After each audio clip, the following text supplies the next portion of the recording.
Welcome to the Luc and Jake Movie Podcast.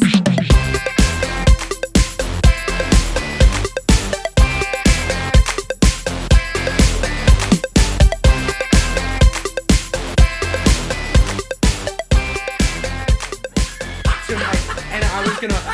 There's a place near my house called Bagel World, and I was like, I want a bagel this morning. So I was gonna walk, and I get. You got some good bagels there on, I know. on Bathurst. Oh, I do. The Jewish neighborhood there. Oh, amazing. So delicious. So I was walking, and I was gonna walk there, but then I slipped, and there's like this railing here, and I decided to grab the railing, and it jolted my shoulder back, and I fell, and I think I could have dislocated my shoulder. I didn't, but I was close to it. So I was on the ground. I was on the ground, and I was like, I'm not walking. I drove. Really? And it was 30 seconds away, and I drove. It's so scary. Last night, 2 a.m. Tams is working on her paper. I'm trying to sleep. Wake up to blood-curdling screaming. Like, I'm being murdered type screaming outside. And I was like, this, is this real? Is this actually happening? Or did I dream that? And I just keep hearing this, like a woman, like, screaming at the top of her lungs. It was super scary. And then I hear a guy start yelling. And he started yelling back and forth. And I'm like, what's going on? This went on for probably 5 minutes, and I couldn't sleep anymore because it wakes you right up. Yeah. And I was like, oh, what is that? Because you're like, what do I do? And then I heard Tamsin like open or close the sliding door. So I'm like, okay, so she went and investigated. So then I couldn't sleep. So a couple minutes later, I get up and I wander out here. I said, what was that screaming? And she said that there was a guy on the corner down there of my building. And he's there, and there's a woman, like, way down the road, and they're yelling and screaming at each other. He's yelling at her to hurry up, but she's slipping on the ice. So she's screaming because she's slipping on the ice. And it was like 2 a.m. They were, I don't know, probably a little under the influence. Just un petit peu. Un petit peu. Welcome to the Luc and Jake Movie Podcast. Here on MOVI. Here on MOVI, our new home. Mm-hmm. And it's nice to be moved in. It's cool. I feel more comfortable. I do. There's such nice people at MOVI. They're wonderful. Yeah, great new sponsors, great new page. We love them so much that we were inspired to make a Valentine's Day special. Yeah. All about love in the movies. Yeah. So we decided to dive into our favorite romances and romantic movies. So if you are with a special someone on Valentine's Day, or even if you're by yourself, you can put on one of these and they'll make you feel good. You may cry a little bit, but... Now, before we jump into all the love, and there's a lot of love on movies. We have had some mail. Mail? Mail! Mail time! Isn't it a crime if you don't send us mail on time? And we have received an email from Alex Kelly. Alex Kelly? In November or something. It might have been. We don't like checking our emails really regularly. But he sent us a great email over the holidays. Saying what movies he's been watching and how he watched our holiday special. And we want to do a shout out to Alex Kelly, good friend of mine. And say thank you for emailing us with a bunch of movies that he was watching on Netflix over the holidays. Here's the email. Hey. Oh, no, that was my response. I said, hey, you're our first official email. Yo, guys. Just watched your whole holiday podcast. Loved it. I've been watching a lot of movies on Netflix lately. Who doesn't? Yeah. Man, that's Netflix all is amazing. I do. Yeah. And some of my favorites that you guys should check out in no particular order. Pele, Birth of a Legend. I accidentally started watching that movie the other day. Yeah, I thought it was a documentary. But then I was like, I don't know why I did this. I don't have a remote. When's the last time we used remotes? Oh, Brother, Where Art Thou, which is a favorite of both of ours. Okay. Eddie the Eagle, which I've heard good things about. But I haven't watched it. Maybe we Hugh Jackman, the guy from Hugh Jackman guy. Whiskey Tango Foxtrot with Tina Fey, which I enjoyed. Did you watch it? Yeah. Is Margot Robbie in that? Yeah. Better give it a look then. And then he talks about some movies he likes to watch, for shutting off his brain. We know a lot of people watch movies just to kind of... to not think anymore. He mentions Dirty Grandpa, True Memoirs of an International Assassin. Oh, that's the Kevin James one. And Kick-Ass 2. Also in theaters, I saw Hacksaw Ridge, which I'm a huge fan of. Nominated, You're not the only one. Yeah. Nominated for Best Picture, Best Director, and Best Actor. What a comeback, Mel Gibson. Yeah. That's the only one of the Best Picture nominees I haven't seen, so I'm waiting for it to come out. It's worth seeing. Not on the Theta. I'd be interested to hear what you think. Yeah. I'll probably like it. I love war movies. Yeah, he goes on to say, a few of my other castmates said that that they thought some of the dialogue was pretty cheesy, and I'm also pretty easy to please when it comes to action films, but I still highly recommend it. Andrew Garfield's performance is pretty amazing. I agree. I also saw Doctor Strange tonight. Big fan. Benedict Cumberbatch is pretty stellar. Keep the videos coming. Well, we will. We will. Thank Whether you, you Alex. want us to or not. And then our other piece of mail was delivered by an old friend of mine named Kate. Shout out to Kate. And Kate sent us a message just saying that she is out on a placement right now with her work, and she has an hour drive each way, and she has listened to all these podcasts, and then she ran out of podcasts to listen to, so she was like, hey, I remember Luke and Jake have a podcast. And she said she loves our commentary, and she's been watching some of our movie suggestions, our weekly recommends, and she let us know that we should keep doing our podcasts because people are out there who are really enjoying them. So that made us feel so happy, because usually we're like, usually we think we're just doing this for ourselves. Which is true. Which is semi-true. But it's nice to know other people. And my response was, it's nice to know people other than our moms are listening. My mom stopped listening. Yeah, me too. Even Jessica stopped listening, I'm pretty sure. Tamsin definitely stopped listening. Yeah. I don't think she ever listened. Yeah. Anyways. Speaking of love. Oh, no. Before we get into love, what have you been watching? Yes. Let's do that, because thank you. We haven't been doing that the past few weeks. Well, I haven't been watching a ton. But one movie that I did watch that is so surprising. Well, it's because it was so recent since we last recorded an episode. Yeah. And it's also because I've been watching a couple things on the go, but I haven't finished them yet, so I feel like I can't talk about them yet. Oh. But this list could be much longer, but for the sake of wanting to finish those films first, before commenting, I watched a Korean movie called Memories of a Murder. Oh. Now, people are often very, like Luke, their reaction is, oh, Korean, okay, man. And I understand that. I get it. It feels like there's a barrier. This movie, man, is an intelligent, funny, intense crime thriller. How long is it? 2 hours long. Oh. And I would compare it to Zodiac. It's similar in a lot of regards. It's, I always mix up his names. Same director of Snowpiercer. Oh, cool. Yeah. And the host. I didn't know he was Korean. Who did Snowpiercer? Jun Ho Bong. Oh. He's an incredible director. He has this wicked sense of humor, really precise in his direction and cinematography.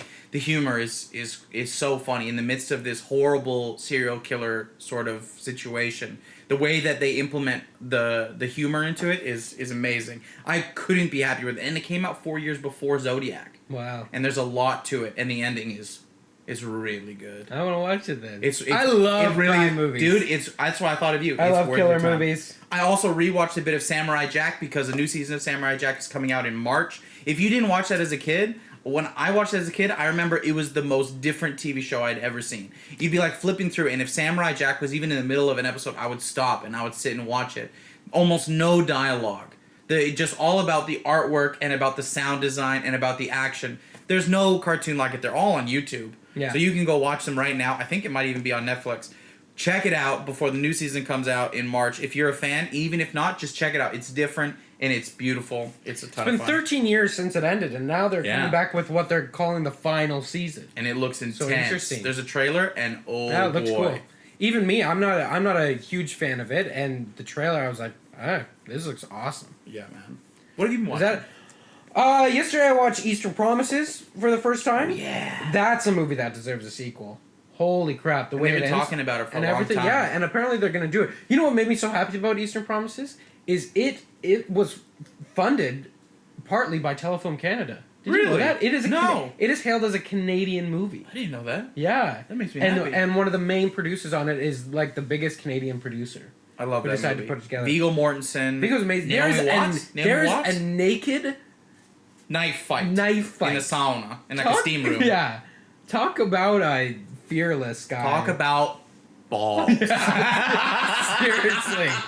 Seriously. It was really good. I didn't love it, but I was entertained. Viggo is so good in that movie. Yesterday I started watching The History According to Oliver Stone on Netflix. That must be interesting. Conspiracy theorist to the max. Man, it's so biased. Yeah, of course. But I love it. I love stuff like that. I've been watching a lot of documentaries on American presidents. Yeah, you've been into that. Just so interesting. I watched Patriots Day. Yeah, let's talk about with that. Mark Wahlberg. Patriots Day. I loved the way it was made. Really well done. I thought it was really, really well done. I do have some issues with like certain aspects of it. Just, I don't know. Especially with all that's going on right now. It did feel very anti-Muslim. Very, very much so. I think the way that I mentioned it to you was it didn't seem fully thought out. No. It gave in a little too much to what would be a bias. Yeah. And it's with the trailer. If you've seen the trailer for Patriots Day, it's about the Boston bombing, the Boston Marathon bombing. Mark Wahlberg plays a fictional cop surrounded by real life characters who are being portrayed by people like John Goodman, J.K. Simmons. So and it's surrounding that whole like 5 or 6 days from the bombings to when the young man was caught. And it's so well done. I recommend seeing it, but there's a lot, like, I just know certain people would watch it in the States being like, there is a lot of gung-ho America in it, and that can make it feel like, to anyone outside of America, if you're an American and you're listening to this and you're so convinced you're the greatest country in the world, no one else agrees with you. Yeah, seriously. Like, we live in Canada, and I have a mutual respect for the States. A lot of great stuff. A lot of great movies come out of there. But, like, when that kind of gets into the movie, it loses its objectivity, and it can feel a little preachy. But the movie, I felt, did a great job for the most part staying away from that. The trailer is totally America. So I was surprised that the movie wasn't more of that. And I think everyone does a great job in the movie. I think J.K. Simmons particularly stood out for me. John Goodman was very good. There's an incredible scene, that interrogation scene between this like black ops CIA lady that comes in. I love that. That scene was like, I walk out, I was thinking Zero Dark 30. I was like, that's like Jessica Chastain's character. So there are things about it I love, but the fact that Mark Wahlberg played a fictional character felt really weird. Yeah, there were some weird aspects, but I was shocked. Even in the first hour, I was like, this is made really well. Really great direction. Mixing real footage with... I thought it looked amazing. All the actors were on point. There wasn't a weak link in the whole thing. So that was really good. And then... Peter Berg, good for you, man. Yeah, it was real good. Props, if you're listening. Yeah, if you're listening to this. I've been making my way through Black Mirror. You gotta watch season 3. I will. Holy poop. I watched an episode yesterday that was just amazing. Just so good. And then yesterday I rewatched the first episode of Stranger Things. Yeah. And it's so well done. Rewatching it, I'm like, wow, no wonder people loved it. Because it's so gripping. It is so interesting and so well made. And I'm just so excited for the second season. Because Halloween, did you see the Super Bowl spot with the huge monster? Oh, man. That got me going. That got me really excited. Stoned. Yeah. Let's talk a little bit about that. The Super Bowl teasers. Yeah. So the Super Bowl happened. It was the greatest game of football I've ever seen. Yeah. And I don't watch a lot of football, but even not fully understanding what was going on, it was still, insane. I was pulled right in. There's never been a Super Bowl like it. Wow. Yeah. Like, and to see football fans freaking out made me excited as well. It's kind of like watching the Olympics. Did you watch it here? Yeah, I watched it here. Just by myself. I wasn't planning on going. I was by myself too. Why didn't we watch it together? But so, the trailers, there was Pirates of the Caribbean, Dead Man Tell No Tales, which was kind of cool. It was cool. So many trailers are doing the same thing now, though. They're mixing familiar pop songs in a weird way. Yeah. Over top. Yeah. It's like this vibe that doesn't fit with Pirates. They should have just stuck with the main theme. And it looked weird. Yeah. Like, it looked like every single thing was CGI. Yeah. Did you notice that? I did notice it. Yes, I was like, maybe this is a step in the right direction for that franchise. You know, it's been like 7 years since the last one. Really? Like, long time. That last one was bad, too. Long time. Stranger and Tides. Orlando Bloom was in the trailer. Yeah, you look weird. Yeah. I am excited. I'm optimistic. Yeah, I always hope it's a great movie. Yeah. Yeah. But we'll see. There was a new Logan trailer. The Amazing Grace one. Yeah. I don't think it added much to what we've already seen. Didn't add much, but I'm pumped to see that movie. Yeah. Really excited. I have high... you know what? I don't have the highest expectations. I just hope it's good. And I love that it's rated R. Yes. Because that's thank you, what we Deadpool. need. Yeah, thank you, Deadpool, for opening that door. Deadpool. What else? Well, something to mention about the Stranger Things teaser was if you were to go and watch it, it starts with that vintage Eggo commercial. I love that. Now, that's so clever because as a Super Bowl, people watch the commercials. Yeah. So they think, oh, is this like an Eggo commercial? And then when it cuts, the way that it just swung it around on you, I got so pumped. And you know what I was reading too? Smart. Stranger Things was entirely original. Came out of nowhere. Like it was all of a sudden on Netflix I never heard about it. And there was no trailers. And now they have enough money to put it on the Super Bowl. Amazing. Like that doesn't happen for regular TV shows. I think they Super said Bowl, it was in the neighborhood of $5 million for a 30-second spot on the Super Bowl. That's how much money Stranger Things is making. And I loved that trailer with them in the Ghostbusters outfits. They're so cute. I'm glad they're doing it right away too. Oh yeah. So the kids aren't growing up too much. Oh Made man. me so happy to see. And that last shot of the huge monster. Whatever that thing is. Yeah.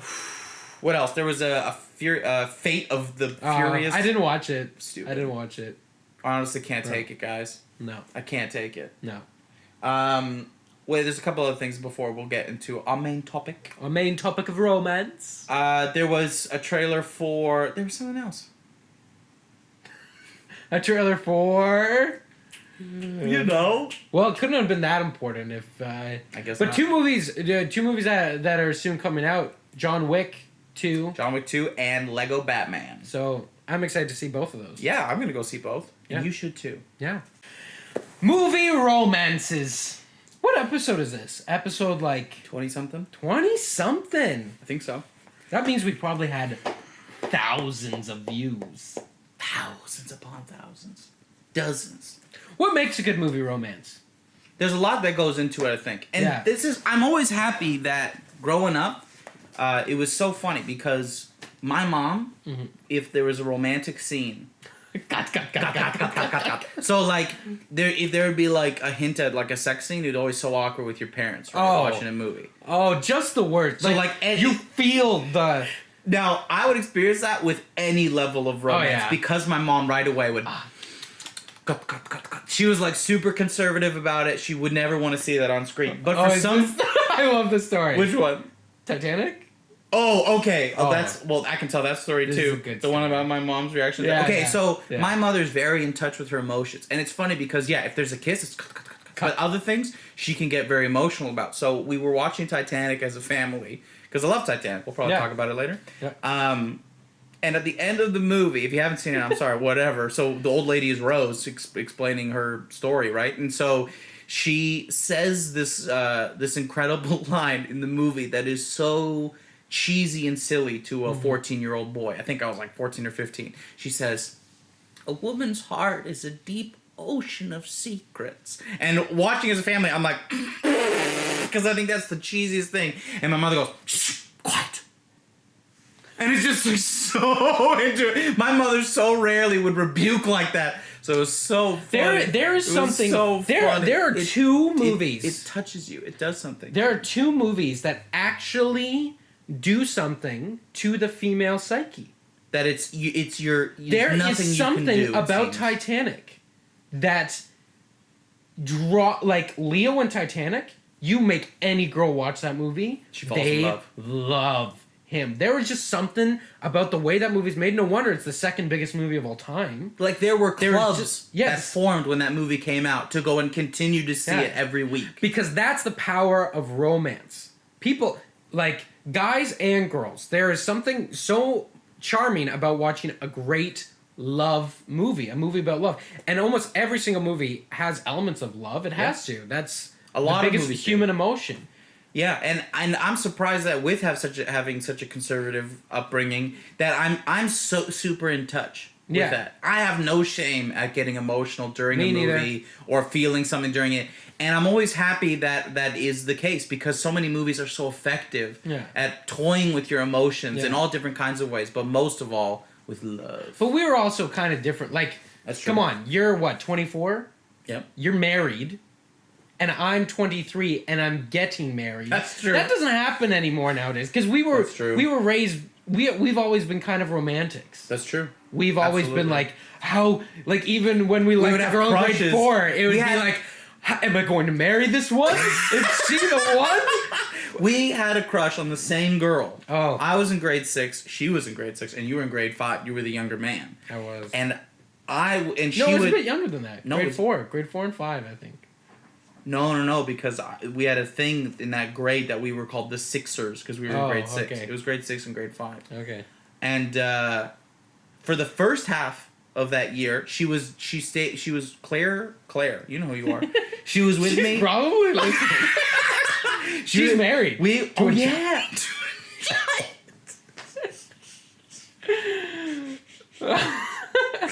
And so we both liked her. we had a huge crush on her, but I had her first. She was my girlfriend first. But what happened was literally one recess. I told her, like, I'm gonna. Can you go away? Because I want to play with my friends. Yeah. And you keep, like, getting in the way. And she said, okay. That lunch, she didn't sit next to me. The next recess, she wasn't hanging out with me. The next day, you know who she's hanging out with? I swooped in for the kill. And guess what? Jake started picking off my friends. He would sit next to them and be like, oh, Luke's not hanging out with you? Well, no. He must be a terrible person. Oh, yeah. So Luke likes Claire more than you. That's what how mean is that? Anyways, romance movies. Let's get to some of the best. But then she moved away. She moved Texas. back to Texas. Goodbye. Yeah. And then she left before the end of the year. Yeah. And then close to the end of the year, you and I were both in Speech Meet. Yeah. Which was this like little, like all the Christian schools got together and put their best looking weird and sounding kids up on a stage and said, say a poem. And make sure your speech is about God. Yeah, I did a speech about Tie it Lord of in the Rings. somewhere. How Lord of the Rings is like a Christian allegory. I did a speech about Mr. Bean. How selfish he was. Yes. And so at Speech Meet, we were like, you like Star Wars? Yeah, Star Wars. Oh, I like Star Wars. Star Wars Episode 3. Yeah. I go to StarWars.com. Yeah. And then that's how our friendship blossomed. Yeah. Over love. Yeah. Over, not our No, love. what? Over love. Okay. So what are we gonna do? You yell out it. You say a movie, and then we'll talk about it. And then I'll say a movie, and we'll talk about it. Probably the most emotional, one of the most emotional, oh, there's a bunch though. Certainly one of the most important movie romances for me is in one of my favorite movies of all time. It's a Wonderful Life. Beautiful. George and Mary Bailey. And not just like, some movies, the whole movie's about the moment where they get together. Yeah. This movie, they get together like halfway through, and then we get to see what their life is like together during a hard time. Yeah. And it is so Because it deals with a marriage. exactly. A lot of movies don't deal with the marriage. So I like that because it's not just like the dating phase and then they get married at the end. They get married halfway through, and yeah, like you said, we get to see their marriage. And at the end, that she goes door to door to try and help out her husband. And it's just, I mean, as a married man, that's a big thing. But even when I wasn't, I recognized that this was such just like a selfless thing, and that they were so loving to one another. Even their honeymoon, when she understands that they can't go, and Because she doesn't he get gives- mad at him, she sets up a beautiful, and he's ticked. Dude, he's so angry because they missed their honeymoon. Yeah. But then he comes to that old house where she has set up dinner. Yeah. And that's love. And they make love for the first time. They make some babies. But that's love. You know what I love the scene when he comes back and how angry he is. You know, and he's like, talking about, and she loves him. She loves him. I love the George Bailey. I love you, George Bailey. And when he's bad here? Yeah. I love that. But I love that scene. I love James Stewart in that scene because it isn't a typical falling in love scene. No, it isn't. He's at so all. conflicted. He does, and then they kiss so weird. The old It's style like this kisses, weird, passionate, like where you're just like, you're not because no they weren't allowed to. Just like that was the censored. lips smashing against each other. That was censored. It was part of the times. So would you say that's your favorite movie romance? And if you haven't seen It's a Wonderful Life, come on, you gotta watch it. Yeah, you gotta watch it. It's up there. Yeah, there are definitely other ones that make me like my heart flutters more. Yeah. But that one is like the warm feeling of love. Yeah. But and mixed with the overall message of that whole exactly. movie. So it's so like it's so sentimental. Yeah. That's a big one for me. What about you? Mine number one. I think I know. What? Wait, I'm not sure anymore. What were you gonna say? Well, I was gonna say. See, now I'm. Is it The Notebook? Yes. Yes, it's The Notebook. And I know any girl listening to this podcast right now went yes. You know why? Because That's another one of those movies. Oh, it's so good. That's another one that has the Leo effect. Ryan Gosling in that movie as Noah. There is something that goes on. Like when I watch it with Jess, those are the only two movies where I get jealous. Because I can sense next to me, like, breathing is different, like, watching. They fall in love with Noah. Yep. That scene, obviously in movies like this, it all goes down to the actors' chemistry. Yeah. Right? And I Ryan agree. Gosling and Rachel McAdams have the best chemistry because they started dating in real life. But funny story is they hated each other when they were filming that movie. Really? They couldn't stand one another. That they couldn't even stand together, and then they would do the scene and then leave. Oh. But the reason that movie's so powerful, obviously, is it shows love over time. And if you don't know, it's actually an old man reading a notebook to a lady with Alzheimer's, and you find out she's the girl. Spoiler. Oh, you haven't so seen The beautiful. Notebook? Jeez. So beautiful. That scene where she remembers. Have you seen it? Jake. I was gonna jump on that right at the end. Right at the end of it. Jake, you I haven't seen it. Tamsin's I gotta know watch it. everything about it. It's beautiful. But I've I never think seen it's really well I've done. seen clips throughout the movie. He's so good. They're both amazing. If you are on YouTube right now, pause this podcast. YouTube Rachel McAdams self-tape for The Notebook. Oh yes. It is the greatest audition you will ever see in your life. Actors especially, you will. It is the freak greatest. out.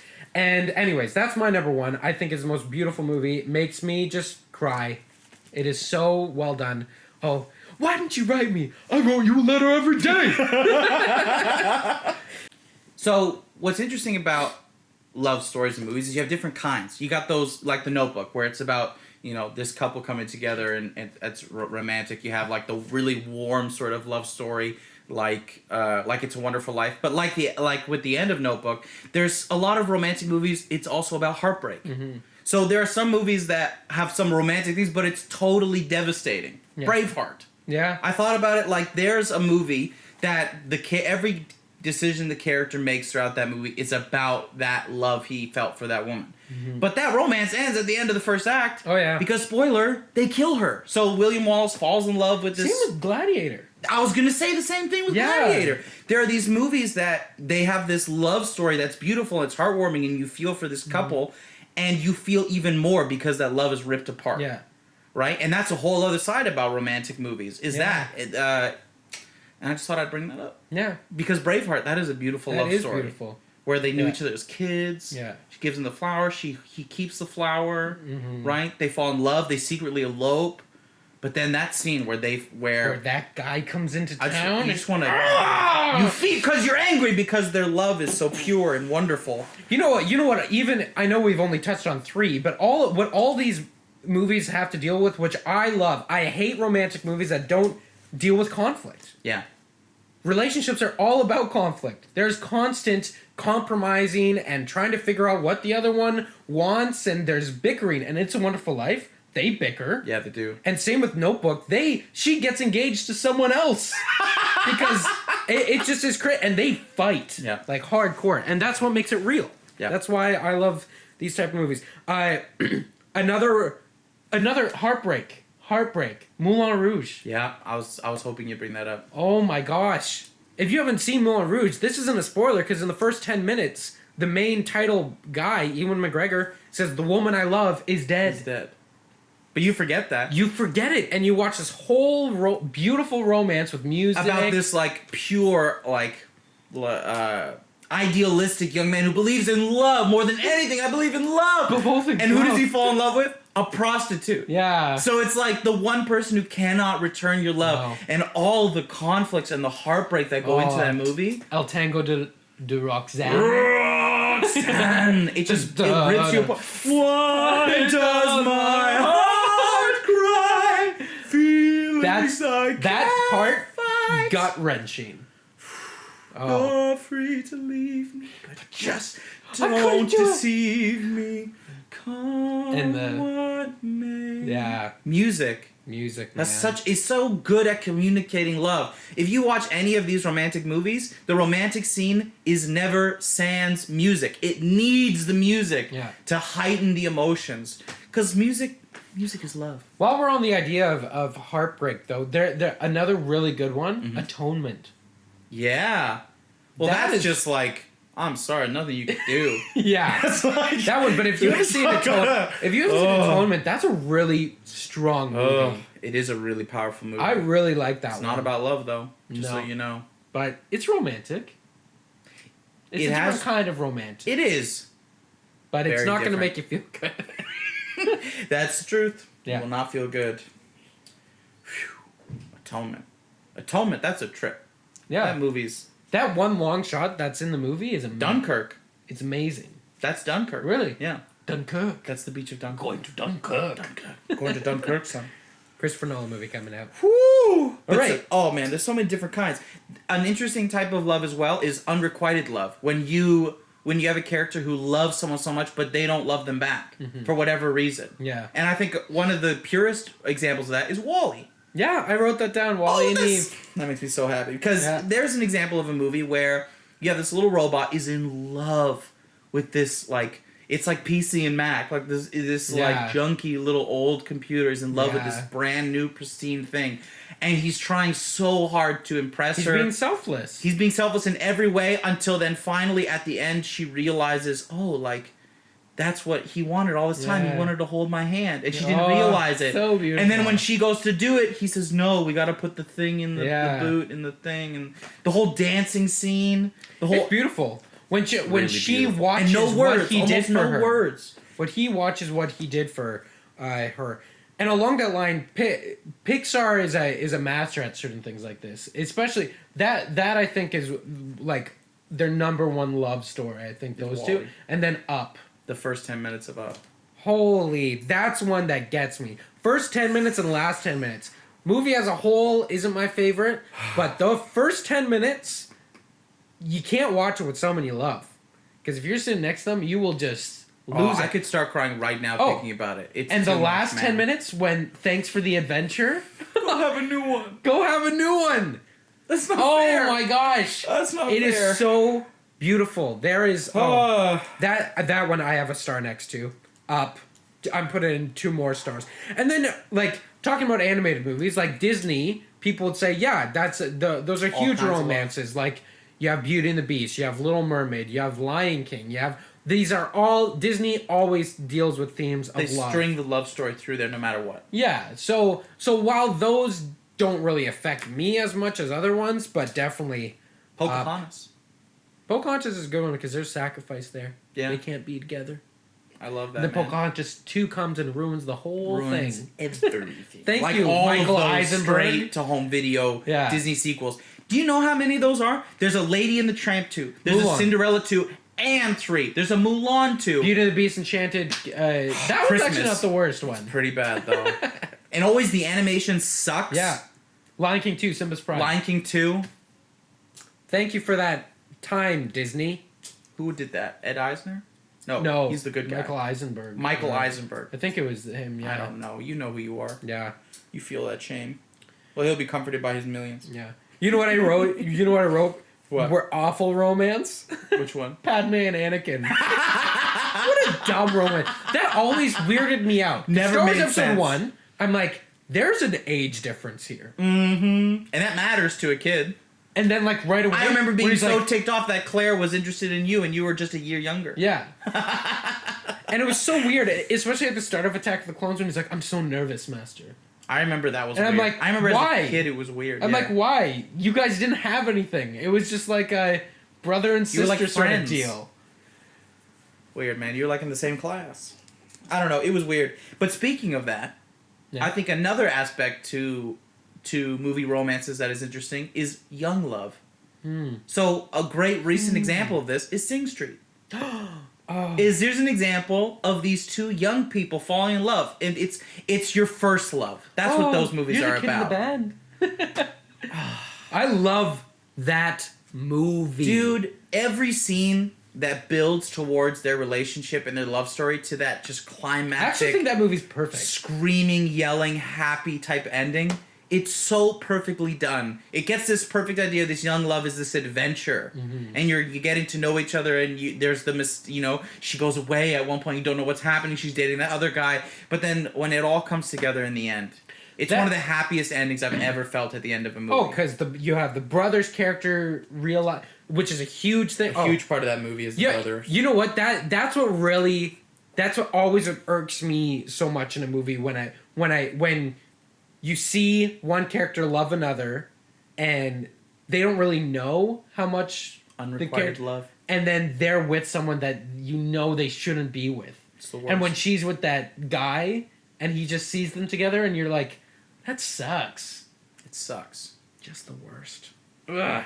See, and there's a bunch of movies that show that. I'll say this now.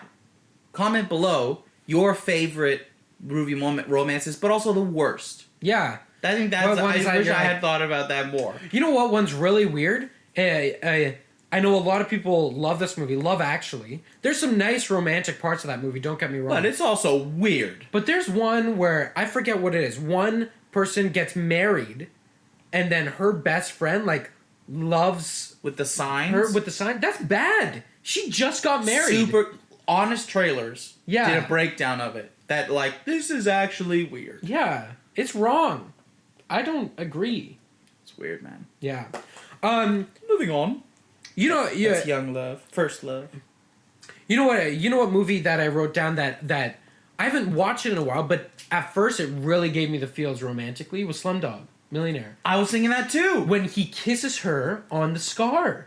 And you see the scene go backwards where she I got chills right now. Yeah. That one that whole segment is so good. It's so good.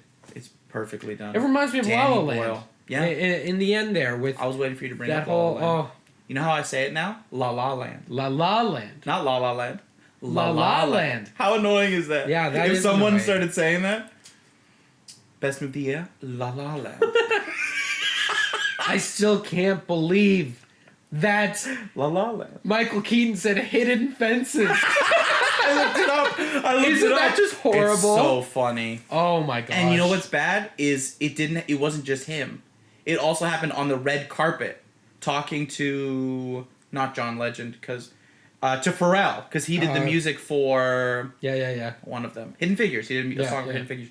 They were asking, they're like, so Hidden Fences, and you see his face just like he's kind of weird. He's kind of bummed out by this white lady. Hidden Figures is a solid movie. I haven't seen it yet. I will see it. Good. It's just a movie that I don't necessarily would see in theaters. It's not worth seeing in theaters, but it's like a typical biopic. Yeah, there's no whoa, this is, but it's nice. It's well made. Nice. You know what? One that I'm surprised you haven't brought up? What's that? Singing in the Rain. I was gonna. That's a nice romance between the two of them. But that's what it is. I was gonna say that it would be good to bring up because that's another type of movie romance. Is the inevitable movie romance. Yeah. Where you see the two characters on screen, you're like, those two are getting together, even if they don't like each other. Yeah. And I think that movie does it in a way that's wonderful and it works well. Mm-hmm. But the best example of that, the best example of two characters on screen where you're screaming at them, fall in love, is Pride and Prejudice. Haven't seen Keira Knightley and that other guy. I can't remember his name. Yeah. Directed by Joe Wright. This movie, these two characters, they really are. One is Pride and one is Prejudice. And she thinks she's better than him and he thinks she's beneath him. And this whole movie is just you screaming at the screen, fall in love already! And when it happens, because it's the inevitable movie romance. When it happens, dude, I was like, I want to see it. 15. I'm gonna borrow it. Please do. Please watch it. When I was like 15 and I watched it and my heart just melted. I couldn't believe how beautiful it was. How well done it is. Dude, it's one for the ages. Sense and Sensibility as well. I love romance movies. Jane Austen. Talking about all these, I'm like, oh man. Talking about the ending of Sing Street, talking about the first 10 minutes of Up and the last 10 minutes, I'm like, sometimes I just put on that Up music and just to cry, just to feel something. Just to feel something. I love it. That's when I turn on Girl with a Dragon Tattoo. Just to feel something. Yeah, just to feel horrible. That's the thing. I realize in my top 100, I have so few actually romantic movies. Yeah. You know what? Something we haven't touched at all is rom-coms. Have we talked about a single romantic comedy? Well, those are... Love Actually. We kind of threw it under the bus a little. Those are... when I think of a great rom-com, I was actually thinking about this the other day. The best one I think I've seen in theaters is About Time? Crazy Stupid Love. I was gonna bring I think that it's one up really solid. The other day I was have it on DVD. Yeah, the other day I was thinking about it. I'm like, that's actually a really good movie. How there's that twist with Emma Stone. You didn't know that and that brings them together. That whole scenario. I don't remember at all. Oh yes, I do remember. When it all comes together in the backyard. And my theater actually yelled like, "Oh my gosh, this is!" And people applauded. Yeah, right? Because it's like, this is amazing. It's a great dramatic That is a perfectly executed bringing things together. And I don't know. Yeah, like other nice rom-com, like 500 Days of Summer. It's nice. It's nice. Good. It's cute, but doesn't have that. Like Moulin Rouge. Sorry, ladies. That's the thing. I feel like if it's just sort of like casual romance, like compared to Moulin Rouge, a rom-com would feel kind of casual. Mm-hmm. But then that's a different kind of romantic love on screen. Is the relatable romantic love. Yeah. So like that's why something like About Time, we've all had that crush from afar. That person you try so hard to fall in love with, and you think about all the different ways you can impress them or make them smile or laugh. And About Time does a great job of that. And I think that's where the rom-coms sort of fall, but that's why they don't fall for me in my favorite movies, because they're not as devastating, they're not as gripping or dramatic. It's hilarious. Just to touch on About Time, love About Time. Really love. What's his name? Domhnall Gleeson. He has had. I know we've talked about this on the podcast. What a year!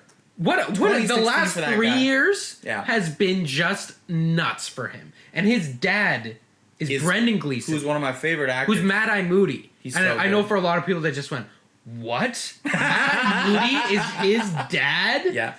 They're amazing family. They're both great. Anyways, hilarious. So we our best friend Landon's a romantic as well. Like loves romance movies. Like, but he's vocal about it. Like, and we watched About Time in the first like 10 minutes when Margot Robbie's in it. Yeah. He's literally like, Landon's like, oh. He's like, she's too good looking. Like, she's too good looking. He kept saying, she's too good looking. But it was hilarious. I've never experienced this because every time I've seen this movie with people, I saw it in the theater. I didn't know that. People loved it. Every single person. He's the only one, like, an hour in this movie, he's like, this is messed up. And I was like, what? He's like, this is disgusting. He realized that he can go back in time and fix anything. Like, this is so unrealistic. I'm like, you're missing the message, man. It's like to enjoy every day. And he's like, no, she would have never gone out with him, Rachel McAdams, if he hated it. He actually hated it. He was angry at the end. And he hated Domhnall's character. But he's dumb, so it's fine. What's another part of the romantic movie genre that you might not consider it, is the unconventional movie romances. I mean romances like Fight Club, right? But then I think there's two other examples that come to mind for me, where it's like there are characters who fall in love on screen. You don't know what to really think about it. Her. Yeah, you brought that one up too. Yeah. I think that's a great example of an unconventional love story. Or Lars and the Real Girl is another good one too. But Her, more than anything, is actually trying to convince you that this is a legitimate relationship. And that's brave. And it does a great job of it, too. Her is very underrated, I find. I think it is a very powerful movie. And it's like, it's in the vein of this craze with Black Mirror. A lot of people watching Black AI Mirror. If you haven't seen Her and love stuff like Black Mirror and stuff, you need to watch Her. Because it's powerful, and you're like, wow, this could actually be a thing. It really makes you think, like, oh my gosh, people will be dating artificial intelligences. Oh, yeah. And people already dating. Scarlett Johansson does an awesome job as her. Her voice. Yeah. And she does an incredible job. And Joaquin Phoenix is good too. I love that movie. I love it. Unconventional romances. There's one other one I want to bring up that we can talk more about, because I know it was big for both of us. Yeah. Eternal Sunshine of the Spotless Mind. I wrote it down too. Unconventional romance in a movie you don't think of it as a love story, but that's what it is through and through. Yeah. For those of you who don't know, starring Jim Carrey and Kate Winslet, also with Elijah Wood and a younger Mark Ruffalo.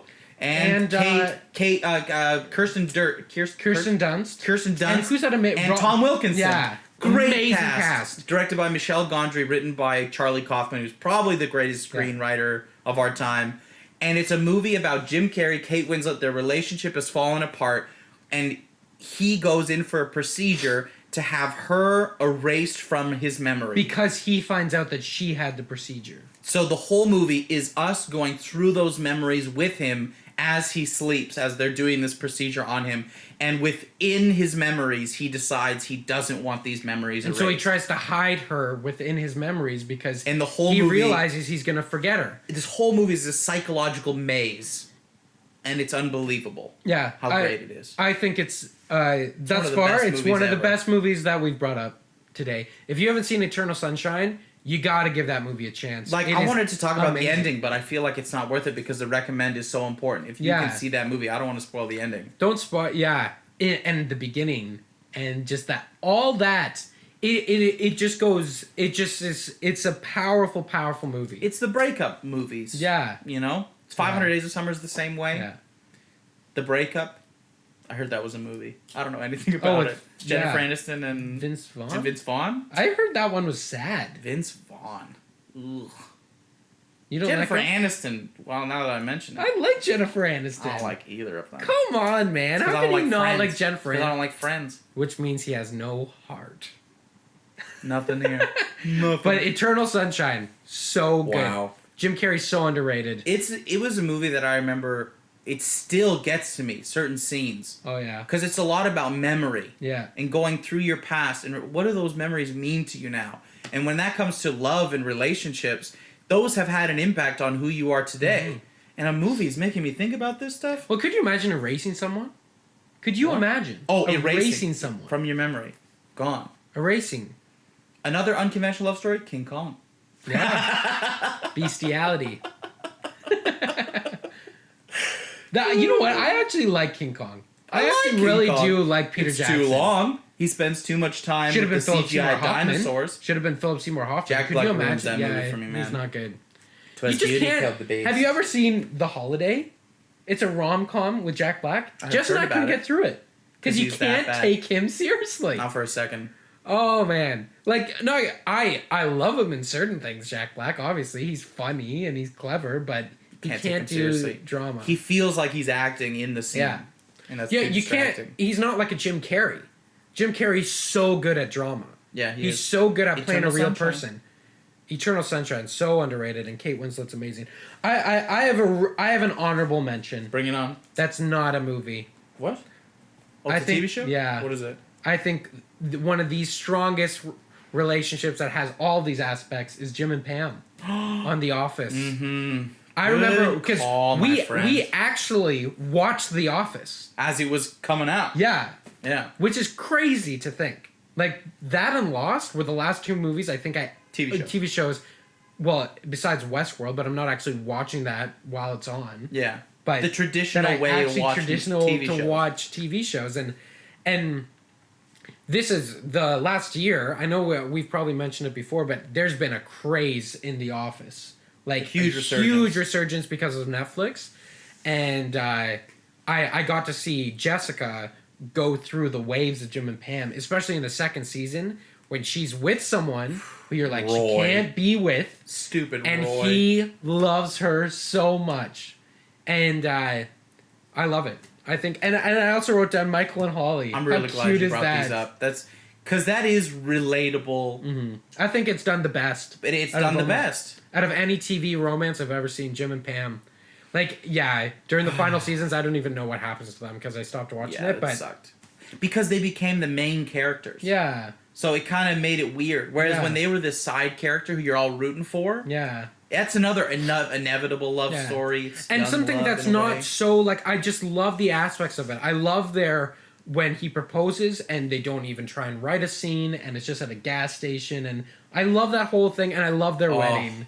Their wedding thing. That's such a great episode. Yeah. Have you ever seen the finale though of the whole series? Yeah, I did. There's one part that's with so Michael? Funny. Yeah. When it's like, I can't be your best mensch. Oh yeah, it's like you came. That's what she said. And then when he's the other line he says because he always says those two things. When he turns and he looks at Dwight and Angela and Jim and Pam and he turns to the camera and he's like It's like all my kids grew up and fell in love and married each other. Every parent's dream. That show tugs at my heartstrings. And it's one of those shows that I just... Man, even this week, I've watched 6 episodes. Really? I didn't even mean to. Just because I put them on, and I follow this Twitter feed, Michael Scott. Yeah. And it's his lines, and they kill me. That I'm like, I need to see that episode. He's so good, man. And him and Holly, too. Because you root for Michael. You want to see him, and when Holly comes and... Yeah, that show handles stuff. And TV... That's a great... I think TV is all about romance. Almost every... show deals with that a bunch, yeah. Like Lost, Jack, Kate, and Sawyer. That triangle, it's all so much love. Yeah, but no one handles it Sun like and Jin. Sun and Jin, Hugo, and Hurley and Libby. Yeah, the good yeah. old Those days. dramas. There's always about love. Yeah, it's always about love. What shows? I know a lot of people love Grey's Anatomy. I watched the first 4 seasons with Jess. Really, it's pretty good. That's love. That was love. But Grey's Anatomy, I stopped watching it, but the first 4 or 5 seasons are actually real good. A lot of and great it's drama. all about love. Yeah, all drama, all conflict. I want to throw in something that we haven't talked about yet, and this could be a fun rabbit trail. There's a type of movie romance that most people don't want to admit is a real thing, but I think it's hilarious, and that's bromances.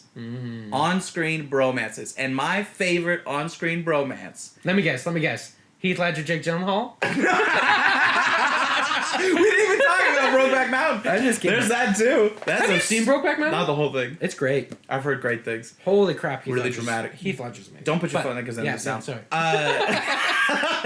You'll hear this... Dun, dun, Bromance. Dun, dun. Bromance. My favorite bromance is George Clooney and Brad Pitt in Oceans. I was about to say that. These are... It's literally the ingredients to a bromance on screen are 2 characters who are both like sexually dominant men, but have this mutual respect for one another. And it just the way that it is with them in those movies is hilarious. They love each other. They love each other, but because it's not, love each other in real life. But it's not that way. But it is. But it's not. But totally. I love the best scene in those movies. Is the Oprah moment. The Oprah moment. I think it's that in 13. Yeah. Where because he's like he knocks on the door, right? Because he got the wake up call, yeah. Right? And then he's like, "What are you doing? I'm just drinking some wine, watching Oprah." The whole family. Yep. Did you just? The whole I start crying. I love it. Oh, you know what's another? What are some other good movie bromance? Jonah Hill and Channing Tatum. Yes, hilarious. Yes. Oh, dude, they work so well together. Of course, you're talking about bro. You know what the best bro? Channing Tatum, Jonah Hill. That's good at bromance. Woody and Buzz. Woody and Buzz is a great example, but that's a little weird because they're animated asexual characters. That's except Woody is into Bo Peep. Nice Guys was supposed to be a new bromance. It's wherever there's that chemistry. Yeah. Where these 2 characters just have like a ton of fun on screen. Yeah. Merry and Pippin, Frodo and Sam. Legolas and Gimli. You know what? A lot of love in Lord of the Rings. Yeah, I wrote down Aragorn and Arwen. I know it's not that prominent in the movies, but they try and make it as prominent as possible. That whole that ending scene where it comes together in Return of the King. Yeah, that's beautiful. You bow to no one. I wasn't talking about that scene, but that scene. Have you seen all the new pictures that they've been hanging out? Yeah, they've been having they've been just hanging out. It's amazing, isn't it? And Dominic Monaghan has been like Instagram like Vigo doing all these Aragorn things. That's so funny. It's so funny.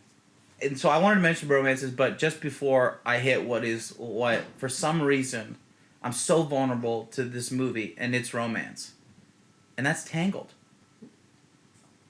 Dude, I don't know what it is. Is it just how she's like just this beam of sunshine, and you just fall in love with her as you're watching it? It's just a silly animated character. My fiance is Rapunzel. Dude, she is. That movie is so good. And I can imagine guys, yeah. I don't know how many manly guys listen to our podcast, but they're like, oh, you like Tangled? No. You don't know what you're talking about. Tangled is so beautiful. I probably mentioned this on the podcast, but I saw Tangled with Landon. It's when I actually worked for Cineplex, so we saw a 10:30 p.m. showing, no one in the theater. Yeah. So it was just the 2 of us. Having the best time ever. We watched it. when I See the Light came on, we're both musical people. So when she starts singing, we are holding each other, and seriously holding each other, like on the verge of tears. And Landon's like, "Is he gonna sing?" And I'm like, "No. If he sings, he can't." And then it builds, you know the song, da da da da da da da da, and he starts singing, and we both go, "No!" And he goes, "All those days, watching from Daydream," and we freak out. And then the next day, I broke up with my girlfriend because I fell in love with Tangled, with Rapunzel. Yeah. That's a true story. My girlfriend at the time, I was like, I watched it, I'm like, that's love. If you can fall in love with an anime I fell in love with Rapunzel, and I broke up with my high school girlfriend. And him and Landon have now been together for how long? How long have you been? Off and on, 8 years. We still talk about it. We love love. Hey, I can't joke about it. I've shared a hot tub with Landon. A hot tub? No. A bathtub. A jacuzzi. They sat on a jacuzzi together eating toasted strudels off of each other's backs. There were fruit tartlets, but there was... Wait, can I ask one question? That's one of my favorite stories of all time. It's so Were there bathing suits? Yes. Took you a second. Took you a second. No, my wife is over there crying with laughter right now. No, the bubbles were so big we... Dude, that is one of my favorite stories of all time to tell. I feel in a very romantic mood now. I feel so good. Love, man. Love is a... All you need is love. All you need is love. Please don't start that again. All you need is love. What did she say? You'll end up on the street. All you need is love. Love is just a game. I was made for love. No joke, we could perform the Moulin Rouge Elephant Love medley. We could perform the whole movie. Immediately. Without any... Turn away from here. I love that. Open the door. Moulin Rouge. You know what? Yeah, after all the ones we talked about today, man, it would be so hard to narrow down. I just have favorite scenes. Yeah. In parts. I think it's hard to say an all-around favorite. Like for me, it's Moulin Rouge. For its love story, I think it's Moulin Rouge. Yeah, it's either Moulin Rouge, Pride and Prejudice, or Eternal Sunshine. Or It's a Wonderful Life. Oh, yeah, they're all amazing. I love them all for different reasons. But Moulin Rouge, the main message, the greatest thing you'll ever learn, is just to love and be loved in return. That is the message. It's beautiful. Thank you, David Bowie. Yep. Do we have weekly recommends? We do. Did you have one? Yes. And of course, we have to recommend something romantic to get you and that special someone in the romantic spirit. For Valentine's Day. Unless you Why are waste alone. money on something? Why not just watch a movie at home? Exactly. And there are plenty to choose from. So most of our weekly recommends, we usually recommend something on Netflix because it's just a common thing people have and easy, accessible. But you didn't? No, I did. Oh, I thought you were saying that. Yes, I recommend a movie. I think we've recommended it before, but I think it's worth recommending. It's just such a lovable, fun, and easy to watch movie. It's not one of these like heartbreaking, tearjerker type love stories. It's something that both a gentleman and a lady could enjoy. Anyone could enjoy this movie. Spit it out! I thought you were going to keep I can do that. I can do anything like that forever. Yeah, I know you could. And it is something your dog, your cat, your mom, your dad, everyone can enjoy. It's PG. It's very nice. I enjoyed it. Many people have grown up with this movie. It's gone down in history as one of the purest of love stories. Incredibly quotable. You're gonna have a great time. The Princess Bride. Ah, yeah, you did recommend that one before. But come on, for Valentine's Day, I think what is there better to recommend? Also, Princess Bride, yeah. You know what? That's a great one to recommend because if you haven't seen it, either that or Eternal Sunshine. Oh, yeah. Yeah, there we go. Both of them. Either way. Watch them back to back. And then I have a romantic movie that we didn't talk about today, but I'm recommending The Spectacular Now. Mm-hmm. What is their names? Young Love. Miles Teller and Shailene Woodley. Shailene Woodley. Their acting in this movie is on another level. Talk about realism. Talk about a realistic falling in love high school movie. And Brie Larson. And they feel like high school students. Yeah. Sometimes these movies, it'll feel like you can tell like a 35-year-old man wrote this dialogue. No. But this feels so real. Because they perform it so real, and They have some really long shots of them walking and just talking, and oh man, she especially is on another level. Yeah. She is amazing. So if you haven't seen that, especially for all the actors out there, that is a movie that I totally admire the acting. Oh wow, love. You know what I kind of want? What? Sushi. Let's go. That's what I want. Let's do this. I want sushi. Talk about love.